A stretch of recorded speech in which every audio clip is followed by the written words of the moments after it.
The link between emotional resilience and your child success. नमस्कार प्यारे दोस्तों, पेरेंटिंग की पाठशाला में आपका बहुत बहुत स्वागत है। एंड इस वीडियो में हम इस लिंक के बारे में बात करेंगे जो इमोशनल रेजिलियंस और आपके बच्चे के सक्सेस को कनेक्ट करती है। बच्चे की सक्सेस को सोचते ही पेरेंट्स के दिमाग में कई पिक्चर्स बननी शुरू हो जाती हैं। ग्रेड्स, मार्क्स, फर्स्ट आना, मेडल्स लेना, सर्टिफिकेट्स लेना और आगे चलकर एक बहुत बड़ी नौकरी and very very handsome paycheque. लेकिन आज के समय में बच्चे की सक्सेस को हमको रीडिफाइन करना होगा, क्योंकि अगर बच्चे को बहुत अच्छी सैलरी और एक बहुत बड़ी नौकरी भी मिल रही है, उसको अपनी इमोशन को समझना और संभालना आना बहुत ज़रूरी है। इसी को कहते हैं इमोशनल रेजिलियंस। क्या आप एक ऐसे पेरेंट्स हैं जो हमेशा अपने बच्चों को इमोशन के एक्सट्रीम स्पेक्ट्रम्स को एक्सपीरियंस करने से मना करते हैं? मतलब कि अगर बच्चे को बहुत जोर के रोना आया या उसको बुरा लगा या कोई सैडनेस की फीलिंग आई तो फौरन आपने टोक दिया ये कहकर कि you don't be weak, be strong, control your self. या फिर अगर आपका बच्चा खुल के हंसना चाहे and wants to share his joy and happiness with the entire world, आप उसे कहते हैं कि जोर से मत हंसो, खुल के मत हंसो, नज़र लग जाएगी। इसको इमोशनल कंट्रोल नहीं कहते, बल्कि इसको इमोशनल सप्रेशन कहा जाता है। एंड इमोशनल रेजिलियंस ठीक इससे कुछ उल्टे ही तरीके से समझी जा सकती है। आइए इस बात को मेरे साथ आज ही हुई एक घटना से हम समझें। एक बच्ची मेरे पास मेरे ऑफिस में आई जिसको बार बार मिसबिहेवियर की वजह से कई जगह टीचर्स, हाउस मास्टर्स, कोऑर्डिनेटर्स से थोड़ी डांट पड़ रही थी, वो भी कुछ ज़्यादा समय के लिए। मैंने उससे बात की। मैंने उससे कहा कि देखो बेटा, हम सब आपके बिहेवियर को लेके बहुत परेशान हैं। एंड उसने मेरी आंखों में देखा and there was no reaction in her eyes.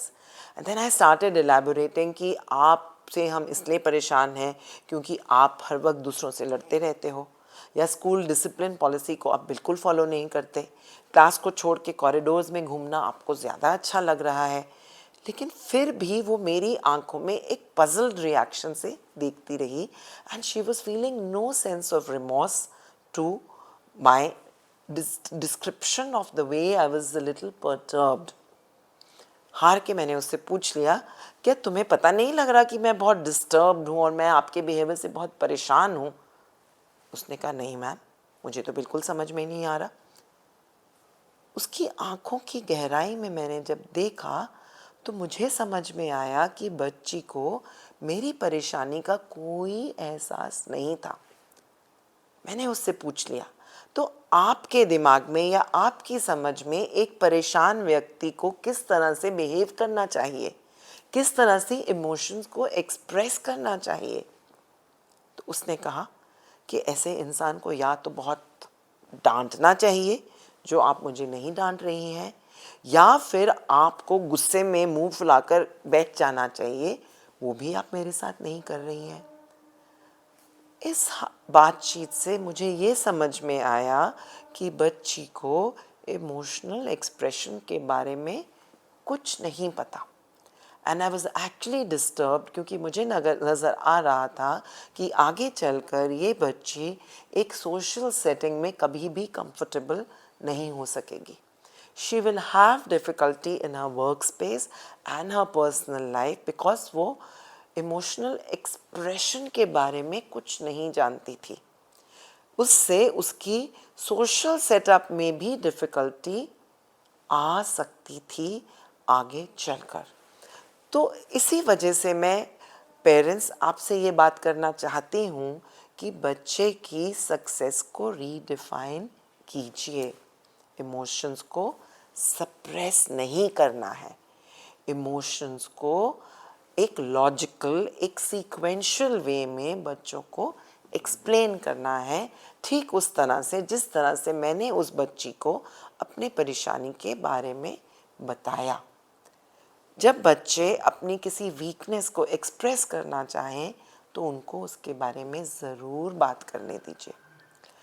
Allow them to experience every color of the rainbow, the spectrum that emotions carry with them. Experience करके उसको उस एक्सप्रेशन के बारे में भी आप इनकरेज कीजिए, बल्कि have conversations with them about how to express emotions, the only the correct ones, the right ones. They feel they should be allowed to express it freely.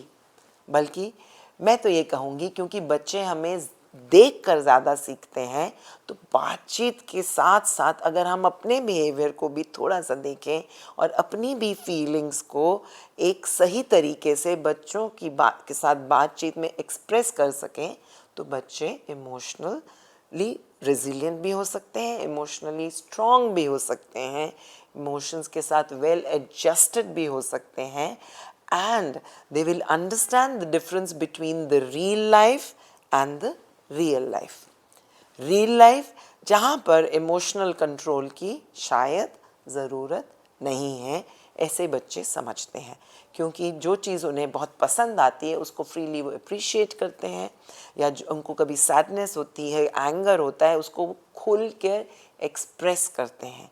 They don't understand, but they feel that that space is a free space for them, and emotions को कोई boundaries की ज़रूरत नहीं है. Come to the real life. Real life has real people in it. जब हम लोगों के साथ डील करते हैं तो हमारी बातचीत से लोगों को हर्ट महसूस होता है.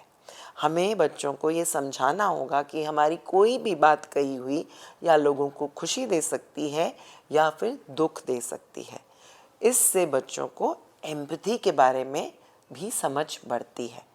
And in the 21st century today बच्चों को मार्क्स, ग्रेड्स, सर्टिफिकेट्स, मेडल्स के साथ साथ एक और नई स्किल की ज़रूरत है, which is a future proof skill, and that is the ability to be empathetic and emotionally resilient.